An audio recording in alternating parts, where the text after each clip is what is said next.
5 bulan sudah Bre Kertabumi bertapa di lereng Lawu bagian bawah.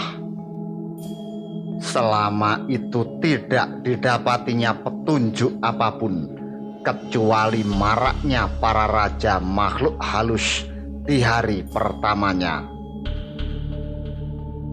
Namun kedamaian dan ketenangan menangkupi jiwanya. Beberapa malam terakhir ini saja sesekali dia melihat nyala terang yang memancar dari pucuk lawu dan mendengar kucaran mantra yang sangat lembut dari lereng bagian tengah.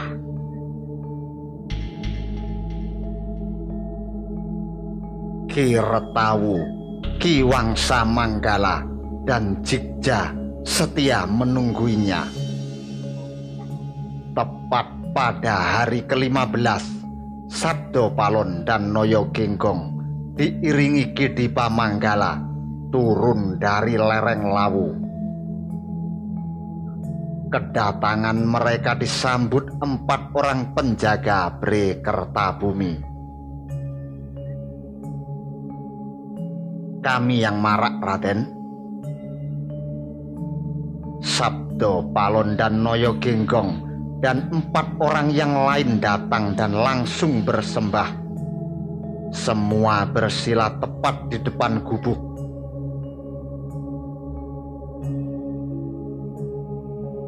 Melihat Sabdo Palon dan Noyo Genggong marak, Bre Kertabumi keluar dari gubuk dan duduk di sebuah batu ceper. Baikkah keadaan Paman Palon, Paman Genggong, dan kamu, Ki Dipa Manggala? 3 orang yang disebut namanya bersembah. Sabdo Palon yang mewakili memberikan jawaban. Berkat restu Raden, kami baik adanya. Bre Kertabumi mengangguk senang. Lantas apa yang paman berdua peroleh? Sabdo Palon bersembah. Tiada apapun yang kami peroleh, Raden. Bre Kertabumi mengernyit. Lantas apa artinya aku menyuruh kalian menjauhiku? Sabdo Palon tersenyum.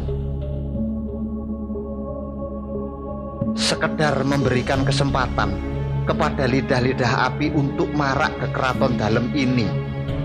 Sehingga kemarin Genggong pun sempat berteriak, "Argo dalem!" Bre Kertabumi tercekat. Dia pandangi Sabdo Palon dan Noyo Genggong dengan takjub. Ki Retawu, Ki Wangsa Manggala, dan Jigja bergidik seketika.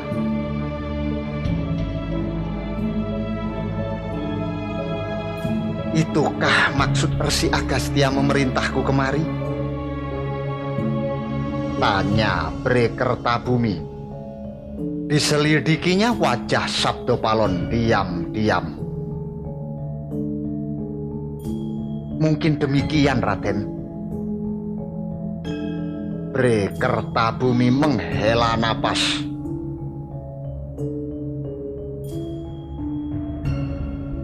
Argo Dalem, nama itu pantas untuk lereng ini. Dan begitulah seharusnya tempat ini dikenali masyarakat Lawu mulai sekarang. Semua menunduk. Dan lereng tengah pantas disebut Argo Dumeling atau Argo Dumilang, karena dari sana ucaran mantra terdengar pada beberapa malam ini. Lantas lereng atas pantas disebut Argo Dumilah, karena dari sana sering tampak cahaya benderang pada beberapa malam ini. Saksikanlah semua ini oleh kalian. Semua bersembah.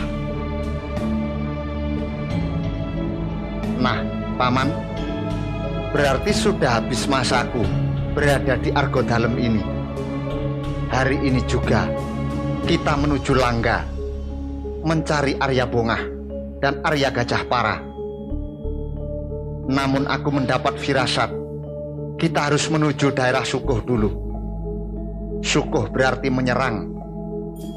Segala kekotoran diri ini sudah seharusnya diserang habis. Sesudahnya kita akan ke Cetho. Cetho berarti jelas dan terang. Semua menyimak. Nah, bersiap-siaplah kalian semua. Semua bersembah.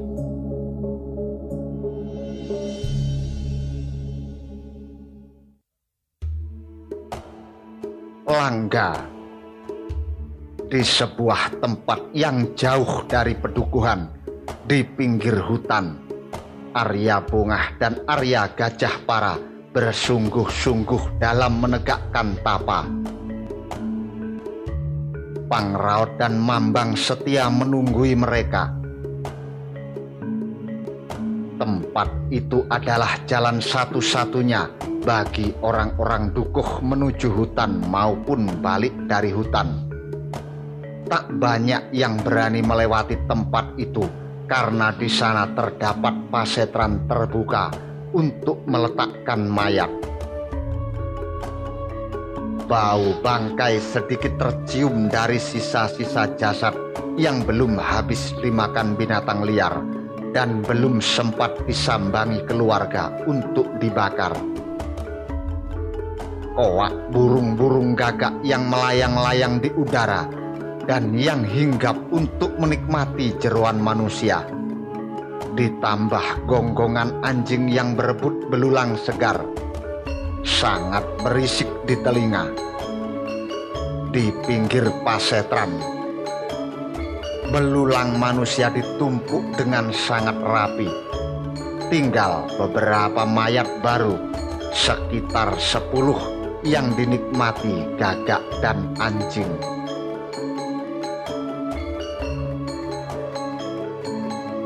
Ketika seseorang merasa hendak mati, ia akan berpesan kepada keluarganya agar mayatnya nanti dikuburkan dengan cara yang menjadi pilihannya.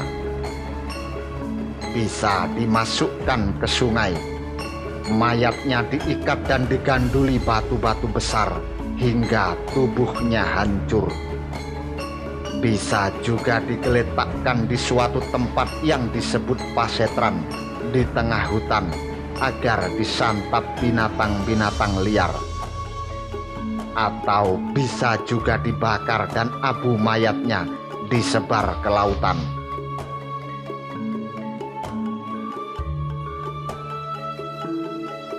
Untuk mayat yang digeletakkan begitu saja di pasetran, biasanya beberapa hari setelah digeletakkan, keluarganya akan sambang ke pasetran demi memastikan apakah mayat tersebut sudah habis dimakan binatang liar atau belum. Bila habis, mereka akan bersyukur sekali, lalu mengambil tulang belulang yang tersisa dan menumpuknya dengan rapi di pinggir pasetran. Selanjutnya mereka akan melakukan persembahyangan dan meninggalkannya. Tetapi bila masih ada yang tersisa atau bahkan utuh, mereka akan menangis bersama-sama dan kemudian membakar mayat itu. Mereka percaya jika mayat masih utuh atau bersisa, itu berarti karma buruk mendiang sangatlah banyak. Sampai-sampai binatang saja tak sudi menyentuhnya. Mereka percaya mendiang akan tersiksa di alam selanjutnya ketika terlahir kembali. Jika itu terjadi, mereka bersegera mengundang Pandita Siwa dan Wiku Buddha memberi mereka dana berupa makanan dan pakaian, lalu menggelar upacara penyempurnaan Atma dan membakar mayat tersebut di pasetran itu juga. Kalau saja mereka jeli untuk mayat yang tercabik-cabik dan sudah tidak utuh, sebenarnya tidak hanya binatang liar saja yang menikmatinya. Ada juga para penganut tantra Bhairava yang mengambil beberapa bagian penting dari mayat tersebut sebagai syarat upacara mereka. Bagian-bagian tubuh manusia itu akan diganyang dan dijadikan jimat kesaktian mereka.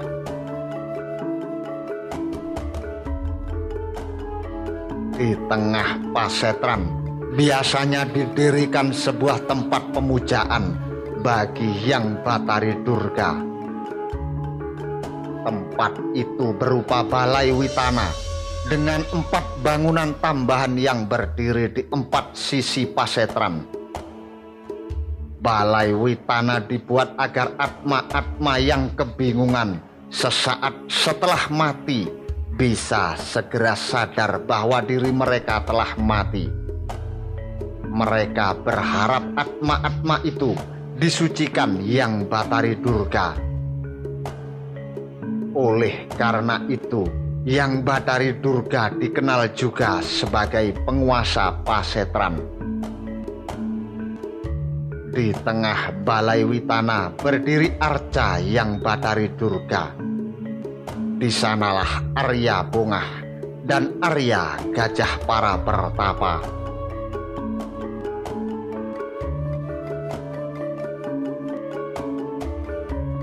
Pangraut dan Mambang sebenarnya sangat takut berada di kuburan wingit itu. Selama berhari-hari mereka gelisah dan senantiasa tercekam. Tidur tidak bisa nyenyak, makan tidak lahap, karena melihat mayat baru yang tercabik-cabik sedemikian rupa. Mereka menjadi sedikit kurus dan akhirnya ikut bertapa karena terpaksa.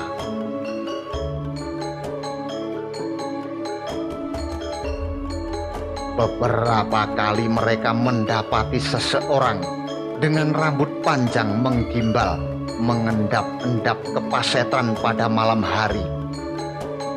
Dia bersila di atas mayat baru, mengucapkan beberapa mantra dan melakukan gerakan-gerakan aneh.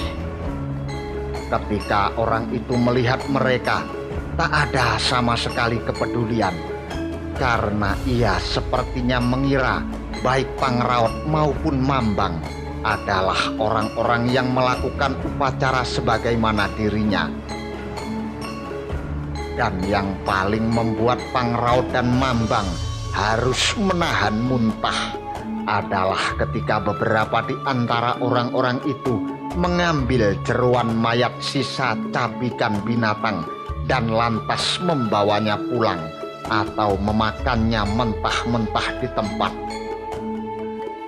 Mambang sempat menangis minta pulang ketika melihat hal semacam itu, tapi Pangraut tidak mempedulikannya.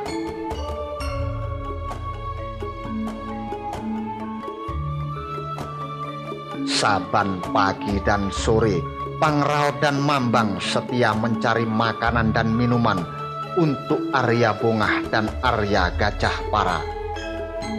Mereka akan turun ke pedukuhan.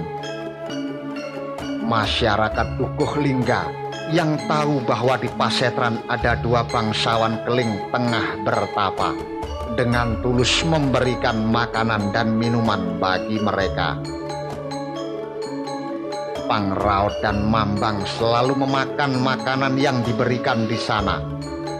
Mereka tidak doyan kalau harus memakannya di tengah pasetran. Mereka akhir-akhir ini menolak makanan yang terbuat dari daging.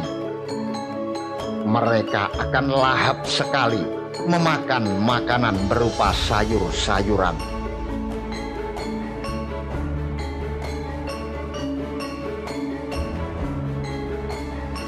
Suatu malam, Pangraut dan Mambang mendapati 6 orang, 3 lelaki dan 3 perempuan, datang ke Pasetran.